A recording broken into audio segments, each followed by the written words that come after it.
Bonsoir et bienvenue. Bonsoir, bienvenue à ce webinaire organisé par Sorel Formation. Nous avons le plaisir ce soir d'accueillir Alain Héril, le bien connu et célèbre Alain Héril. Je vous rappelle, j'ai mon petit copion pour ne rien oublier, Alain, parce que sinon, dans l'émotion, toujours à côté de quelqu'un de connu, j'ai du mal. Qui est psychanalyste, sexothérapeute, formateur et écrivain. Il forme depuis 20 ans des psychopraticiens à la psychologie avec une orientation ciblée autour de la psychopathologie et la sexothérapie. Il a co-dirigé l'Institut Indigo Formation. Il intervient auprès de différents organismes de formation et dans différents milieux universitaires tels que Paris 8, l'Université de Bourgogne ou récemment il y avait Bruxelles aussi. Il est professeur émérite en psychopathologie et psychanalyse à la faculté de Moscou. Il est auteur, comme vous le savez, de nombreux livres, Le sourire intérieur, Sexothérapie, Ses confidences qui soignent, Femme épanouie et bien d'autres encore. Il est notamment, avec Zoé, directeur pédagogique du DU en psychopathologie et sexologie de l'université de Miguel de Cervantes et aussi dans en réalité, les dénominations ne sont pas tout à fait justes, hein, on va les corriger juste après. Mais après tout, je ne sais pas moi qui dois gérer le webinaire. On est surtout là pour écouter Alain. Donc Alain, je vais te céder la parole. Je te remercie d'avoir accepté de nous accompagner ce soir. Merci beaucoup pour cette présentation. L'idée ce soir, c'est que je vous parle de la place de la sexualité dans le couple. Alors, c'est un thème qui est très ambitieux parce que c'est un terme très, très large et qui va être différent d'un couple à l'autre. Néanmoins, j'ai posé quelques bases et qu'on puisse dialoguer ensemble autour de ce thème-là. Et puis évidemment que l'idée également, c'est de vous parler du diplôme universitaire européen Couple et sexualité. Et donc que je puisse aussi vous parler de la philosophie de ce diplôme universitaire. Euh, alors pour commencer, déjà par rapport à la question de la sexualité dans le couple, ce que je peux poser, c'est que euh, moi, je consulte en tant que thérapeute de couple depuis une bonne vingtaine d'années et que, alors bien sûr, j'ai l'étiquette sexothérapeute, donc les couples viennent avec l'idée de la sexualité de façon un petit peu systématique quand on consulte un sexologue ou un sexothérapeute, mais néanmoins, par rapport à la thérapie de couple, à l'accompagnement des couples en général, 80% des couples qui consultent viennent pour une absence de désir. Donc, avec l'idée que la sexualité dans le couple est quelque chose qui est en difficulté, qui est en questionnement, et la plupart du temps, les couples viennent en ayant un espèce d'espace vide en face d'eux, ils ne savent pas trop quoi faire. Alors, c'est très paradoxal parce que nous sommes dans une société qui parle beaucoup de sexualité. La sexualité est présente un peu partout. Elle est présente dans les magazines, elle est présente dans les espaces publicitaires, elle est présente dans les séries, elle est présente partout. Mais c'est pas parce que la sexualité est présente partout que la sexualité de nos contemporains va bien. Donc, et notamment dans le couple. Alors, il y a une espèce de paradoxe à cet endroit-là, mais je crois que c'est aussi par rapport au fait que euh, les couples, en général, se rencontrent sur un choix érotique. En général, quand on rencontre quelqu'un, il y a un choix érotique, il y a un choc érotique par rapport à la rencontre avec l'autre, et que bien souvent, la relation sexuelle vient confirmer le couple. On a couché ensemble, donc il y a quelque chose qui était engagé. Donc à partir du moment où il y a cette intimité partagée dans le couple qui se met en place, le couple se fait sur ce choix érotique. Euh, c'est un peu généraliste ce que je dis là, mais c'est ce que je rencontre quand même de façon assez régulière. Le seul problème que ça pose, c'est que ce choix érotique fait de la sexualité un espèce de baromètre. C'est parce qu'on a des relations sexuelles ensemble que l'on fait couple. Donc la sexualité devient un espèce de point d'achoppement, un baromètre qui laisse entendre que si la sexualité va bien, le couple va bien, que si la sexualité a lieu, ça veut dire que le couple existe. La seule chose, c'est que au début de la relation, la sexualité que vivent les couples est la plupart du temps une sexualité fusionnelle. Une sexualité où on va rechercher, dans le lien à l'autre, à être dans une fusion, à ressentir les mêmes choses au même moment de la même manière. Donc cette dimension fusionnelle va construire les bases du couple dans son lien à la sexualité. Si ce n'est qu'à un moment donné, une fois cette lune de miel passée, qui va durer plus ou moins longtemps en fonction des couples, une fois cette lune de miel passée, va se mettre en place naturellement la dimension de la diffusion. Et naturellement, le couple va commencer à sortir d'un état fusionnel pour rentrer dans un état défusionnel. Et on va s'apercevoir que l'autre n'est pas forcément celui qu'on espérait au début. Donc il y a un mouvement, qu'il y a un changement, que la personne, l'homme ou la femme avec qui on est, n'est pas forcément celle qu'on attendait au départ. Pourquoi? Parce qu'au départ, on avait fait beaucoup de projections. Au départ, on avait mis beaucoup d'attentes. Au départ, on avait mis beaucoup d'espoir. Et je dirais presque qu'au départ, on avait plus rencontré l'espérance de l'autre que l'autre réellement. Donc, le démarrage du couple se fait avec beaucoup de projections, je dirais même beaucoup d'illusions également, et que tout ça est en lien avec la question de la sexualité, et que naturellement, il faudrait presque qu'un couple, lorsqu'il rentre dans cette étape de diffusion, c'est aussi une épreuve de réalité, qu'il faudrait qu'il y ait presque une autre forme de sexualité qui se mette en place. Parce que ce que j'entends souvent de la part des couples, c'est, voilà, on vient vous voir parce que notre sexualité ne va pas bien, parce qu'on n'arrive plus trop à savoir quelle est la place de la sexualité dans notre relation, qu'on voudrait comprendre. Et souvent, les couples me disent, mais nous, ce qu'on voudrait, c'est que ça revienne comme avant. Mais c'est impossible que ça revienne comme avant. Avant, c'était avant. Donc, il va falloir que ça continue autrement. Donc, il y a presque à ce moment-là quelque chose à inventer dans sa sexualité avec l'autre, parce que aussi, il y a à inventer une autre forme de relation avec la personne avec qui on s'est engagé. Et donc, ça laisse entendre que dans le couple, il y a du mouvement de manière perpétuelle et que le couple de départ n'est pas le même 3 ans, 5 ans, 7 ans après, qu'il y a quelque chose qui a changé. Mais comme le démarrage du couple se fait sur cette espèce de fusion qui est extrêmement forte, extrêmement puissante, on veut revenir à la fusion pour être sûr que l'on fait couple. Alors qu'en fait, c'est en sortant de la fusion que ça va commencer à se mettre en place. Et j'ai tendance à penser, à travers les accompagnements que j'ai pu faire, j'ai tendance à penser que euh, le couple se choisit, se construit sur cette dimension érotique dont je parlais tout à l'heure, mais qu'à partir du moment où il y a la diffusion, c'est presque le moment où va se construire l'amour. C'est-à-dire qu'il y a une confusion qui se fait entre le choix érotique et l'amour, comme si le fait qu'on a des relations sexuelles ensemble voulait dire forcément que l'on s'aime. C'est pas si simple que ça. Et je pense que c'est très facile d'aimer les qualités de l'autre. Après, quand ces qualités commencent à s'édulcorer, qu'il y a autre chose qui se met en place, c'est là que le couple va rentrer dans l'épreuve de la relation et dans ce que j'appelle l'épreuve de l'amour, réellement. Donc, d'une certaine manière, il y a d'abord le désir et ensuite il y a l'amour. Et que la construction du couple se fait au moment où le désir commence à décroître. Et donc, c'est qu'est-ce qu'on fait avec ce désir qui est en train de décroître? Comment on en réinvente un autre?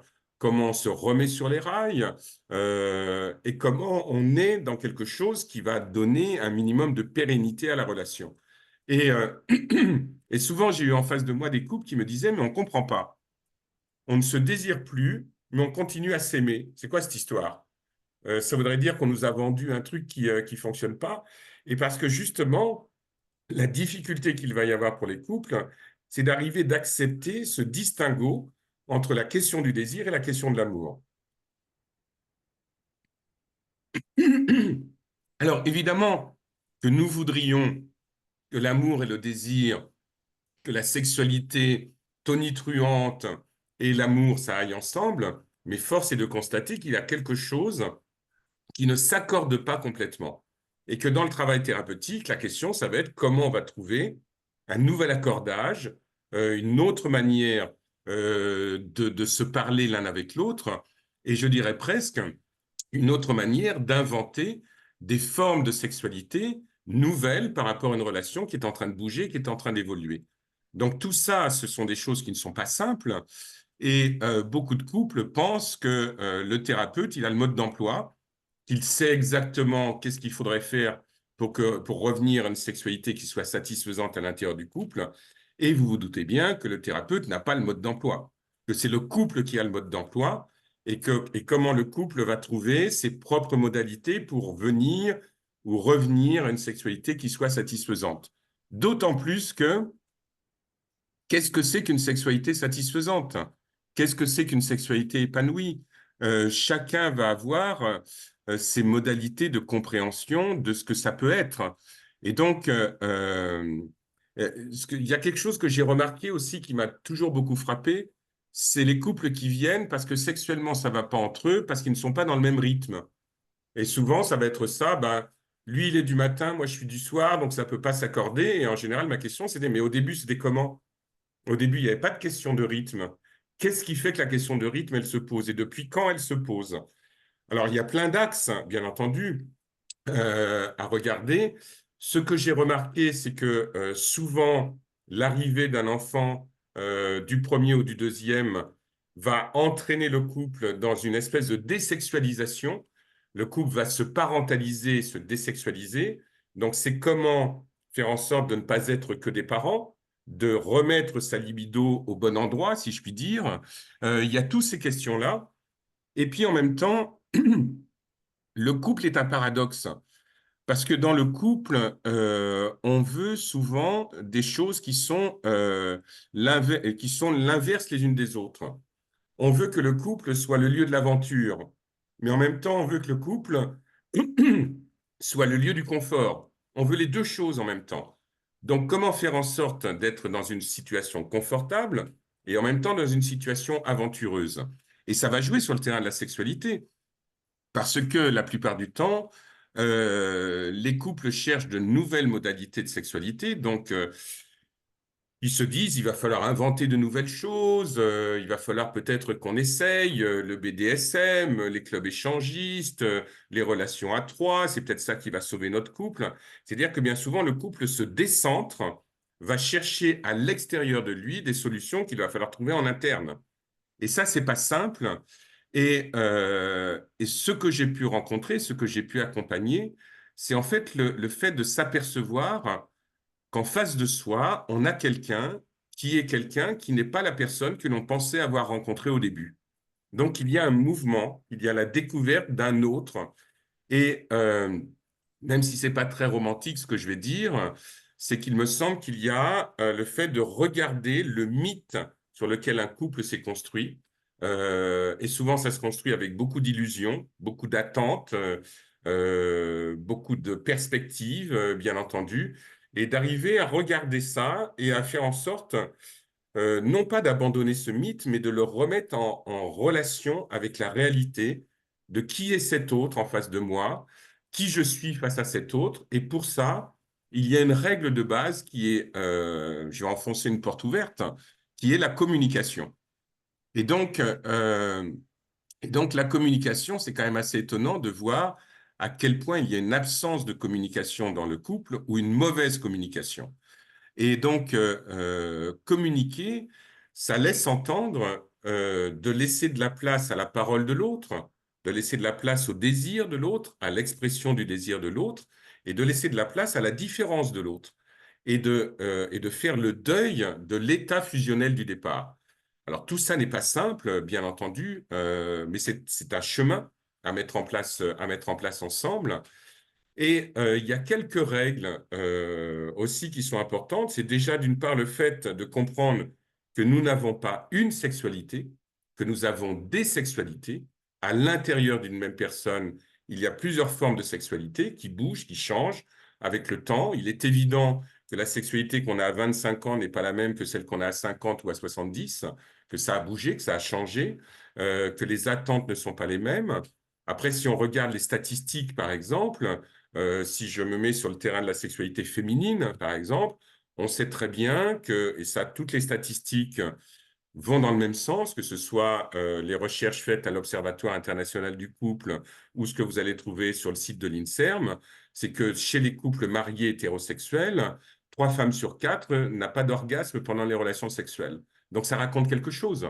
Euh, et donc, c'est ces éléments-là qu'il faut regarder, c'est avancer avec tout cela, avec le couple qui a à mettre en place. Et donc la question, c'est à quoi sert la sexualité dans votre couple? Et ça, bien sûr, qu'il n'y a pas une réponse universelle, mais que chaque couple va devoir trouver sa réponse. Est-ce que la sexualité dans mon couple, elle sert à confirmer mon couple? Est-ce que la sexualité dans mon couple, elle sert à partager une intimité? Est-ce qu'elle sert à éprouver du plaisir ensemble? Est-ce qu'elle me sert à me venger d'une situation extra-conjugale qui s'est passée autrefois? Est-ce que ça sert à se détendre? Est-ce que ça sert, voilà. Et puis la liste est longue, mais chaque couple va devoir trouver sa réponse, et en sachant que dans nos multiples sexualités, bien entendu, il y a de multiples réponses à cette question-là. Donc, donc l'idée du thérapeute qui aurait la solution pour tous les couples, elle n'existe pas. Et c'est pour ça aussi, et là je vais glisser sur le diplôme universitaire, c'est pour ça aussi que la mise en place de ce diplôme universitaire européen couple et sexualité, et vous avez dû remarquer que c'est couple au pluriel et sexualité au pluriel, c'est de proposer un espace, des espaces à l'intérieur desquels on peut interroger les différentes formes de couple et les différentes formes de sexualité. C'est-à-dire que la notion de thérapie de couple, par exemple, elle n'existe pas. Il n'y a pas une thérapie de couple. Il y a des thérapies de couple. Et l'idée dans ce DU, c'est d'aborder des propositions comme les hérotypes de Laura Pinson, mais aussi de regarder la méthode Imago, de regarder ce que propose la psychanalyse par rapport au couple et à l'inconscient, de regarder plusieurs pistes pour essayer de comprendre le couple, de regarder aussi les couples contemporains. Qu'est-ce que ça raconte? Il y a des couples qui sont exclusifs sexuellement, il y a des couples qui sont polyamoureux, il y a des couples libertins, il y a des couples libres, il y a des couples qui ne vivent pas ensemble, il y a des couples asexuels, il y a plein de formes de couples, et à chacune de ces formes de couples, il va y avoir un axe par rapport à la sexualité qui va être différent, bien entendu. Donc l'idée, c'est de naviguer à l'intérieur de ces formes de couple, de les décrire, de tenter de les comprendre, et aussi de voir toutes les formes de sexualité qui sont présentes, et de voir comment, à l'intérieur d'un couple, on peut avoir plusieurs formes de sexualité tout au long de l'histoire du couple. À mon avis, un couple, c'est comme les saisons. Il y a des moments où on est dans l'hiver de son couple, à d'autres moments on est au printemps de son couple, à d'autres moments à l'été, à l'automne, et qu'à l'intérieur de ça, il y a des formes de rapport à la sexualité qui bougent et qui changent. On peut être un couple polyamoureux pendant 10 ans et ensuite exclusif sexuellement pendant 5 ans. Voilà, c'est d'accepter ces mouvements-là à l'intérieur des couples, à l'intérieur des sexualités. Mais pour accepter ces mouvements, encore faut-il les connaître.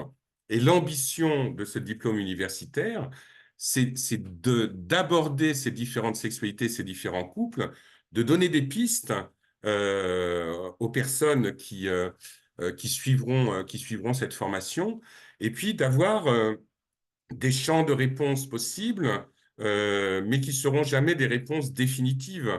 Il n'y a surtout pas l'idée dans ce DU de dire, voilà, le couple idéal, c'est celui-là et c'est pas autre chose, et la sexualité idéale, c'est celle-là et c'est pas autre chose.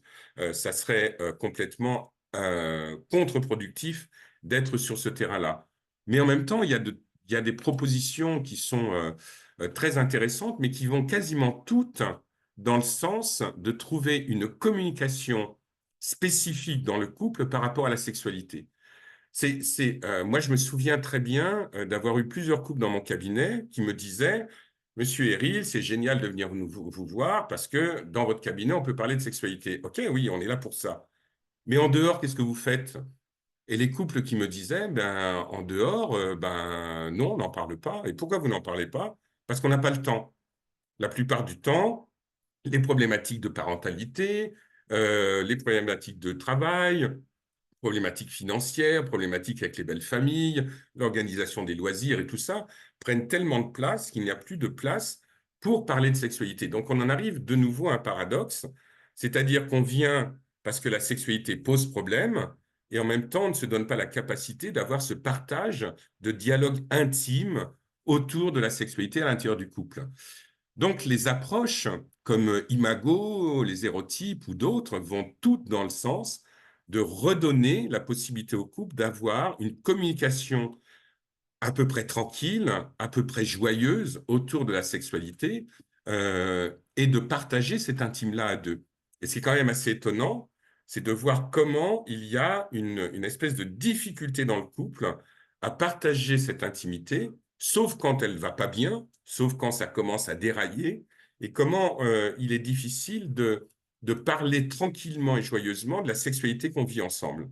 Et donc, les méthodes dont on va parler dans le DU vont dans ce sens-là, et en sachant qu'on va aussi aborder un certain nombre d'autres axes, comme la question du BDSM dans le couple, la question des difficultés sexuelles, éjaculation précoce, vaginisme et autres à l'intérieur du couple, et en essayant, là encore, de comprendre et de saisir ce qui est en jeu, qu'est-ce que ça raconte et comment on peut, évidemment, aider les couples à mieux communiquer sur ces espaces-là. Donc, là, j'ai brossé de manière très, très, très large voilà, la question de la place de la sexualité dans le couple, de comment on s'empare de ça à l'intérieur du diplôme universitaire et comment on va cheminer ensemble les personnes qui vont s'inscrire à ce DU et puis les personnes qui vont les accompagner, parce que je ne serai pas seul à animer les cours qui seront pour certains enregistrés, pour d'autres dans des moments de cours en direct, en visio. Voilà. Et bon, j'ai la chance dans ce cours d'avoir quelqu'un comme Laura Pinson, donc la créatrice des hérotypes. Il y aura aussi Mathieu Boulanger, qui est l'un des spécialistes de l'éjaculation précoce à l'intérieur du couple. Mais il y aura aussi des personnes comme Morgane Beauvais, qui est spécialiste du BDSM et du couple. Voilà, j'ai essayé de réunir une équipe qui soit une équipe avec des personnes qui sont spécialisées sur ce terrain-là. Il y a une personne qui viendra présenter la méthode Imago. Sans aucun doute qu'il y aura Esther Perel qui sera présente aussi et qui viendra parler de son approche du couple. On abordera aussi la question de l'anthropologie, de comprendre comment le couple s'est constitué au fur et à mesure de l'histoire, avec les travaux d'Hélène Fischer. Donc, vous voyez, l'idée, c'est vraiment d'avoir plusieurs axes de compréhension de ce thème couple et sexualité, et à travers ces axes-là, d'essayer de trouver des pistes de compréhension, je dirais des pistes de réponse pour construire un rapport de la sexualité et des sexualités à l'intérieur du couple qui soit le plus dynamique et le plus pertinent possible.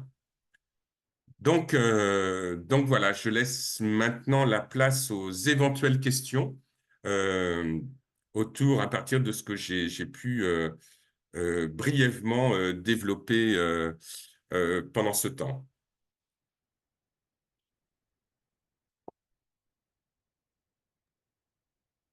Je travaille pour celui avec qui je partage le bureau aussi, une demi-journée.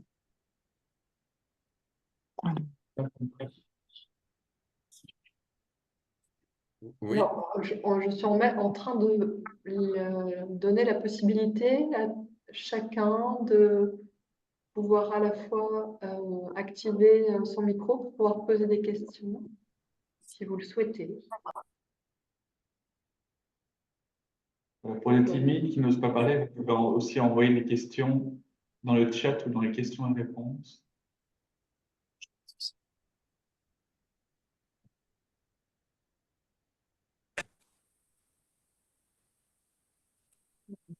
Alors, les questions peuvent être, je pense, sur notre thème, hein, la place de la sexualité dans le couple et puis sur l'organisation du DU hein, aussi. Hein. Oui, justement, moi, j'ai une question rhétorique. Mais d'abord, il y a une question. Christelle pose la question, est-ce qu'il y a un mémoire à rendre? Oui, il y a un mémoire. Alors, le mémoire pour les personnes qui vont être dans le cursus ou qui aboutira au mémoire. Le mémoire, pour être bien clair, c'est pas une thèse, hein, c'est-à-dire c'est un mémoire. Donc, ce qui est demandé, c'est que le mémoire s'organise autour d'un thème choisi par l'étudiant ou l'étudiante. Un thème choisi en fonction du thème global, bien sûr, du DU. Donc, le thème se choisit avec moi ou avec quelqu'un de l'équipe. Et donc, ensuite, l'écriture du mémoire se fait, si possible, si la personne est thérapeute, avec des cas cliniques sur lesquels la personne va s'appuyer. Mais moi, je suis plutôt partisan de mémoire qui soit relativement créatif dans l'énoncé et donc d'accompagner les personnes sur des propositions de mémoire qui soient justifiées et justifiables, bien entendu, mais qui peuvent être aussi sur des aspects très créatifs, bien sûr. Est-ce que tu pourrais nous dire un peu plus comment, à quel rythme et comment se passe cette formation, ce diplôme? Je t'entends pas bien du tout, Fabrice. Je vais me pencher. Oui. Je- excuse-moi. Pourrais-tu nous donner un petit peu plus de détails sur le déroulé des cours, le rythme et la façon dont les cours se déroulent, s'il te plaît? Alors, les cours vont se dérouler avec des vidéos qui sont préenregistrées, auxquelles les gens auront accès, donc qui sont sous forme de modules. Il y a un certain nombre de modules qui sont proposés. À l'intérieur de ces modules, il y a des vidéos et en général, le format de vidéo, c'est un format de 30 minutes, hein, de manière à ce que ça ne soit pas des vidéos trop longues. Donc, il y a des séquences de 30 minutes en fonction des thèmes dans chaque module. Et puis, il y a des cours en visio à des dates précises qui sont proposés, qui sont animés soit par moi, soit par quelqu'un de l'équipe, avec là encore des thèmes bien précis. Et la formation, le DU va commencer en février 2025 pour se terminer. Je n'ai plus la date de fin. Tu l'as, Sylvie? Oui, oui, bien sûr. Il démarre le 18 février 2025 et il se terminera en janvier 2026. Voilà. Donc, on est sur, grosso modo, sur un an à peu près. Voilà, c'est ça. On est sur un an, en sachant que janvier 2026, c'est le mois de présentation des mémoires. C'est ça. Donc, ça veut dire que dans cette année, il y a l'apprentissage, il y a le cours, mais il y a aussi l'écriture du mémoire qui est prévue. Le mémoire, fait combien de pages? Je sais bien, c'est une question un peu ridicule, mais Non, pas du tout. il fait combien de pages à peu près? Parce que Ben, pour moi, le mémoire, c'est-à-dire que ce qu'on demande, c'est un mémoire qui soit aux alentours d'une quarantaine de pages environ, en sachant qu'on est sur, pour être très précis, sur police 12, interligne 1,5. Mais c'est important de le préciser parce que si quelqu'un fait un mémoire de 40 pages sur une police 24, c'est oui, évident que ça va être un peu court. Hein. oui, l'important, c'est pas de participer quand même. Non, non, non. Donc, Donc, il y a deux possibilités d'intégrer le cursus, soit en formation certifiante, et là, il n'y a pas de mémoire à faire, soit la formation du diplôme universitaire, donc c'est le même cursus avec l'écriture du mémoire et la soutenance du mémoire, donc avec toi, hein, Alain, en sachant que le démarrage du cursus, le cursus donc, du diplôme universitaire européen couple et sexualité commencera le 18 février 2025 et finira en janvier 2026. Est-ce que tu peux nous donner quelques détails sur la manière dont se passera en fait la soutenance des mémoires. Alain, s'il te plaît. Oui, alors la soutenance des mémoires, elle se fait sur un mode qui est un mode très, très, très habituel, hein. C'est-à-dire que il y a d'abord l'écriture du mémoire. L'écriture du mémoire, elle peut être accompagnée, bien entendu, par les enseignants. Donc, pour que le mémoire soit validé, il faut déjà qu'on ait reçu un synopsis et un plan de mémoire, de manière à avoir une idée de comment le mémoire va s'organiser et que le thème soit retenu. À partir du moment où le thème est retenu, il y a tout le temps d'écriture du mémoire qui peut être accompagné, je le répète. Et ensuite, lorsque le mémoire est il passe devant un jury qui va lire le mémoire en amont. Et ensuite, lorsque la personne soutient son mémoire, il y a déjà une note qui est mise au mémoire. Et ensuite, à cette note va s'ajouter la note de soutenance, c'est-à-dire la façon dont le mémoire est soutenu, la façon dont il est présenté a aussi son incidence sur l'obtention de la note. Et la présentation du mémoire, c'est 20 à 30 minutes de présentation du mémoire. L'idée, c'est d'expliquer sur un temps quand même relativement court, d'expliquer pourquoi on a choisi ce thème, comment on l'a développé, et aussi qu'est-ce qu'on apporte comme idée principale à l'intérieur de ce mémoire, et en quoi ces idées principales, même si elles ne sont pas nouvelles, sont pertinentes. Et ensuite, il y a un temps de questions et de réponses avec les membres du jury qui sont là, bien entendu.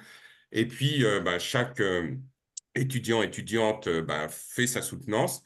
Et à la fin de la journée de soutenance, il y a une délibération du jury et la personne sait dans la foulée la note qui est la sienne et si là, elle a obtenu effectivement le diplôme universitaire européen.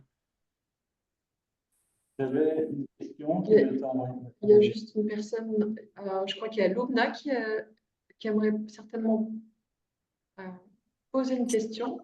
Oui. Vous pouvez parler. Bonjour. Est-ce que vous m'entendez? Bonjour. Très bien. Bonsoir, Loubna. Bonsoir. Bonsoir. Alors moi, j'ai deux questions. Alors déjà par rapport au DU et par rapport à la formation certifiante. En fait, qu'est-ce que ça apporte de plus par rapport à la pratique par la suite de l'accompagnement du couple? C'est-à-dire, qu'est-ce que ça apporte de plus si on est Le dans le fait de faire le certificat ou mémoire. si on est dans le Complètement. diplôme? Oui, C'est-à-dire que par rapport à la pratique, c'est-à-dire par rapport au fait d'être thérapeute et d'accompagner des c'est patients, ça. c'est ça? Complètement, oui. C'est-à-dire que ce qui va amener un plus par rapport à l'accompagnement des patients, c'est le contenu du cours. C'est Oui. là où, les personnes qui vont suivre ce contenu vont avoir des éléments qui vont leur permettre d'avoir un meilleur accompagnement du couple. C'est-à-dire que, par exemple, si, dans la présentation de la méthode Imago, parce que tout ça, bien entendu, c'est pas que de la présentation théorique. Il y a aussi des cas cliniques qui sont présentés. Ça, je ne l'ai pas dit tout à l'heure. Il y a des vidéos où on voit des cas cliniques qui sont présentés, qui sont commentés. Donc, il y a une dimension pratique aussi qui est là pour aider au mieux les personnes à ensuite pouvoir se saisir de ces dimensions-là et les reporter après avec leurs patients, bien entendu. Donc, c'est pas que de la théorie qui est présente, c'est aussi de la théorie appliquée. Donc, il y aura beaucoup, beaucoup de cas cliniques. Ça me paraît vraiment très, très, très important. Ensuite, donc c'est surtout le contenu qui apporte un plus par rapport à l'accompagnement des patients. Après, c'est une question de choix personnel. Voilà, si on est dans une formation certifiante, une formation diplômante. Mais la formation diplômante, qu'est-ce qu'elle amène en plus? Ce qu'elle amène en plus, c'est qu'il y a une réflexion. Il y a une réflexion que fait l'étudiant et l'étudiante sur un axe par rapport au thème général, couple et sexualité, et que la réflexion, elle est singulière. Et que le mémoire, c'est une manière aussi de venir ajouter sa pierre à l'édifice. D'accord. C'est pas simplement que d'être dans la répétition de ce qui a été dit dans les cours, c'est aussi de dire, moi, voilà mon point de vue. Voilà mon point de vue sur ce terrain-là. Et comme je le disais tout à l'heure dans l'introduction, il n'y a pas d'idée qu'on va aboutir à une forme unique et seule d'accompagnement du couple par rapport à sa sexualité. Et c'est pour ça que c'est important, cette écriture de mémoire, parce que c'est une manière que va avoir l'étudiante ou l'étudiant de dire, OK, d'accord, j'ai compris tout ça, moi je prends telle chose, je la développe et je propose aussi ma pierre à l'édifice. Donc, ce qui fait qu'on travaille aussi ensemble sur ce terrain-là. Ok, merci. Et la deuxième question, c'était par rapport à un volet. Alors, j'ai pas vu si j'ai vu un peu le détail, mais pour moi, il y a quelque chose de l'ordre de la sexualité qui est aussi de l'ordre énergétique et spirituel. Est-ce que c'est quelque chose qui est abordé aussi? Oui, oui, oui, bien sûr. Bien sûr, toute la dimension spirituelle, sacrée sera abordée, bien D'accord. entendu. Et Ok. notamment parce que, de toute façon, les couples cherchent. Mm. Quand un couple est arrivé à un moment donné où la sexualité ne va pas très bien, ou alors que la sexualité va bien, mais qu'on voudrait visiter d'autres formes de sexualité, il y a un panel qui est là. Et à l'intérieur de ça, il y a effectivement la dimension sexuelle, spirituelle, qu'on va retrouver dans le tantra ou dans d'autres approches, et bien sûr qu'on va l'aborder, en sachant que à aucun moment, cette formation ne sera dans le sens de dire que telle forme de sexualité est meilleure qu'une autre. Mm. L'idée, c'est-à-dire que si, quand on va regarder le BDSM, et sans aucun doute que je vais faire intervenir aussi quelqu'un qui va parler de l'utilisation du shibari dans le couple et de comment ça peut aider le couple à avoir une autre forme de sexualité, à aucun moment, ça sera dit que ça, c'est mieux que le tantra, par exemple. L'idée, c'est Mm. vraiment d'ouvrir le panel des possibilités et de regarder tout ça et voilà, donc il y a une dimension très intégrative, très pluri-orientée par rapport à la proposition qui est faite dans ce DU. D'accord. Et juste petite question. Vous parlez depuis tout à l'heure de BDSM, mais je ne sais pas c'est quoi. Le C'est quoi BDSM, exactement? c'est l'utilisation de BDSM, c'est bondage, domination, soumission. Donc, c'est l'utilisation de techniques qu'on va retrouver, par exemple, c'est ce qu'il y a, c'est très à la mode actuellement, et justement pour ça qu'on va le regarder, de ce qu'il y a dans 50 nuances degrés, par exemple. D'accord. Hmm. Ok. Mais beaucoup de couples vont vers ces pratiques pour essayer d'ouvrir leur sexualité. Donc, il est Mm. normal que l'on regarde ça. Hmm. Merci. Avec plaisir. Moi, j'ai reçu un petit SMS où on me demande, je me penche vers l'écran, j'ai reçu un petit SMS où on me demande si tu vas parler de l'infidélité. Excuse-moi, je n'entends pas. Il faut que tu te rapproches du micro. Encore. Oui, Toi, je vais excuse-moi. traverser l'écran, c'est comme dans Alice au pays des merveilles. Est-ce que, j'ai reçu un petit SMS, est-ce que tu vas parler de l'infidélité? Comment? Est-ce qu'on Est-ce que va? tu parler de l'infidélité? Oui, oui, oui, bien sûr qu'on va en parler. On va en parler parce que les relations sexuelles hors du couple, ça fait partie aussi des blessures narcissiques qui sont vécues à l'intérieur des couples. Mais on va parler aussi de la fidélité. Si on parle de l'infidélité, il faut qu'on parle de la fidélité et de savoir, c'est-à-dire que là, on va en parler dans un point de vue anthropologique. C'est-à-dire que beaucoup de couples pensent que la fidélité est génétique à l'intérieur du couple, alors que pas du tout. Il y a plein de cultures, plein de civilisations qui fonctionnent autrement. Et donc, tout ça, c'est à regarder. Mais oui, oui, bien sûr que ce sera abordé. Ce sera abordé, mais on abordera, voilà, qu'est-ce que c'est que la fidélité dans le couple? Qu'est-ce que c'est que l'infidélité? Qu'est-ce que l'infidélité raconte? Voilà. C'est-à-dire, on ne sera pas sur un terrain moralisateur, hein, je préfère le dire dès maintenant, et je pense que c'est clair à travers mes propos. On est sur un terrain scientifique, c'est-à-dire d'essayer de regarder qu'est-ce qui se passe dans un couple, quels sont les écueils, les difficultés et les pistes d'ouverture. Et puis après, ça c'est un point de vue thérapeutique. Après, de toute manière, c'est les couples qui choisissent le chemin qu'ils prennent. Mais encore faut-il qu'ils voient et qu'ils aient conscience de tous les chemins qui sont proposés. D'accord, merci. Il y a une personne qui a posé une question. Bonsoir, et la soutenance se fait par Zoom ou face au jury? Alors, la soutenance se fait par Zoom, mais elle se fait par Zoom, mais face au jury qui sera là, dans ses petites vignettes.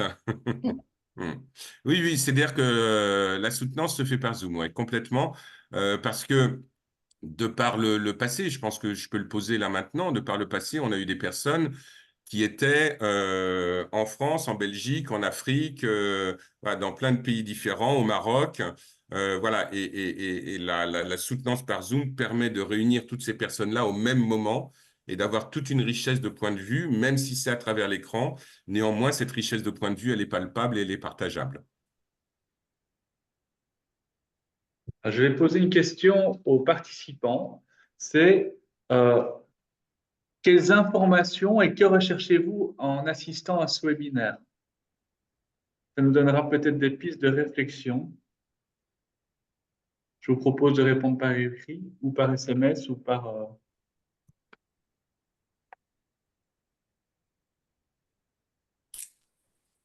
Moi, j'ai une question en plus, Alain. Qu'est-ce qui distingue...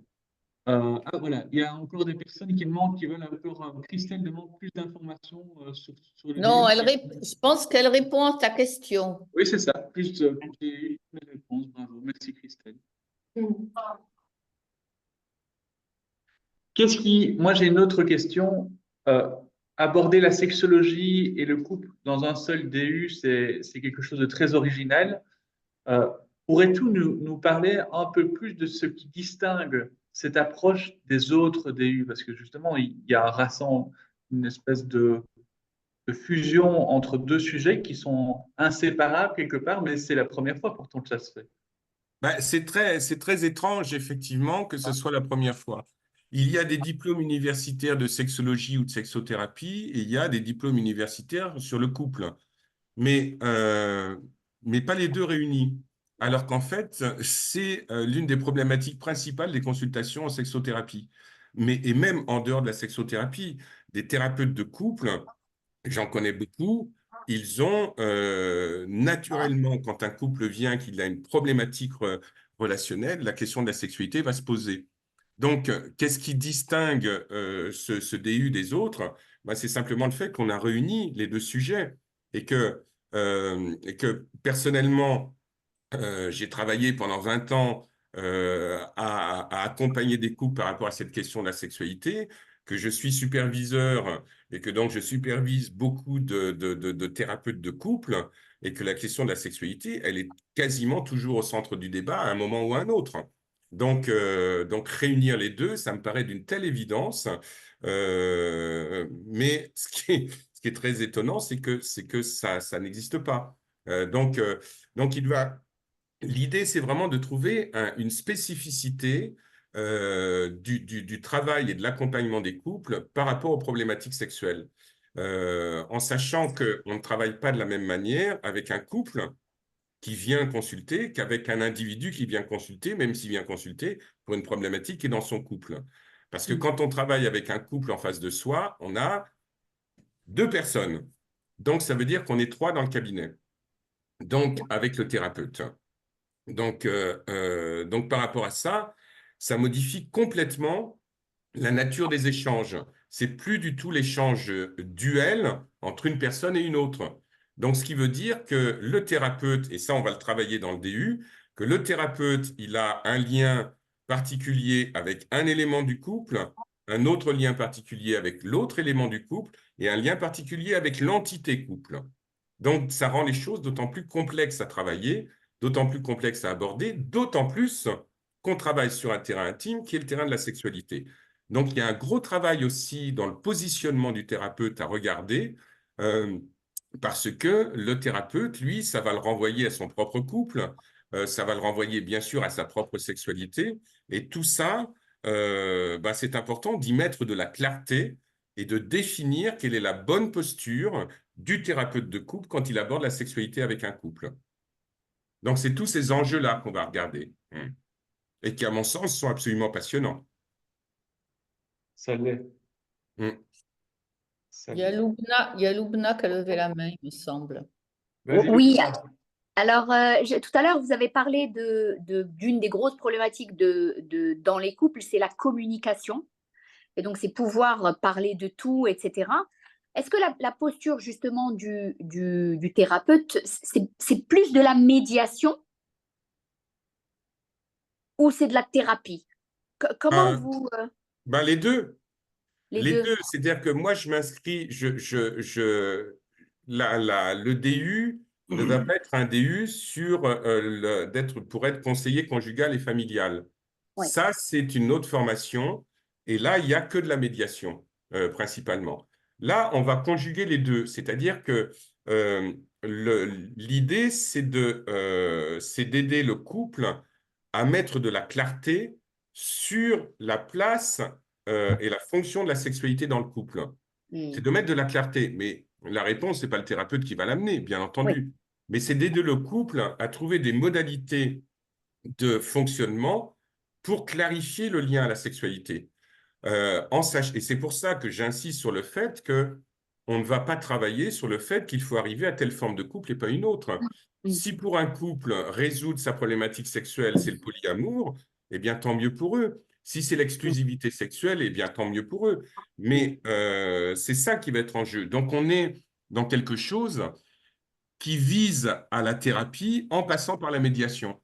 Mais après, la question aussi, moi, ma base de travail, c'est la psychanalyse, donc on va travailler aussi avec la dimension de l'inconscient.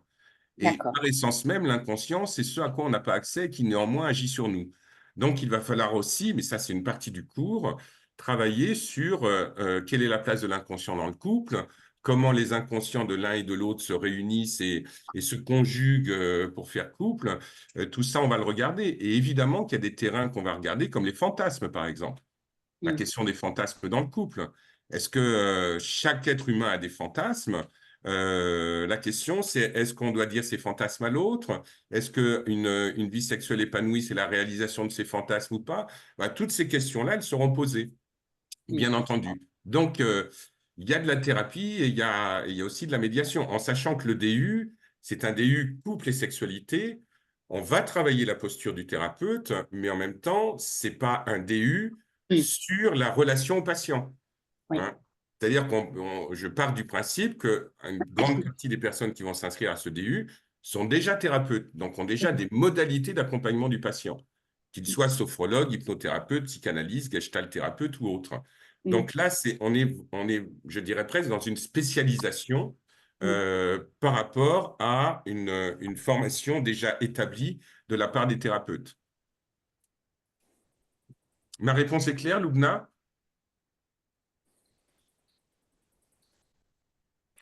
Lubna? J'ai l'impression qu'elle est déconnectée. Non? Merci. Là, Oui. vous m'entendez? Ouais. Ah, La super. Ma question, Merci. c'est si ma réponse était claire. OK. Ok, parfait. Bien, écoute, alors je pense qu'on arrive tout doucement au bout de ce webinaire. Bon, je tenais à te remercier de nous avoir présenté le DU de couple et de sexualité. Je pense que les questions supplémentaires viendront par la suite. En tout cas, merci beaucoup pour le temps consacré après cette longue journée. Je sais que c'était une journée où Mais ça va, je finis avec plaisir. C'est la cerise sur mon gâteau. Merci. C'est gentil. En tout cas, merci beaucoup à Sylvie aussi et à toute l'équipe.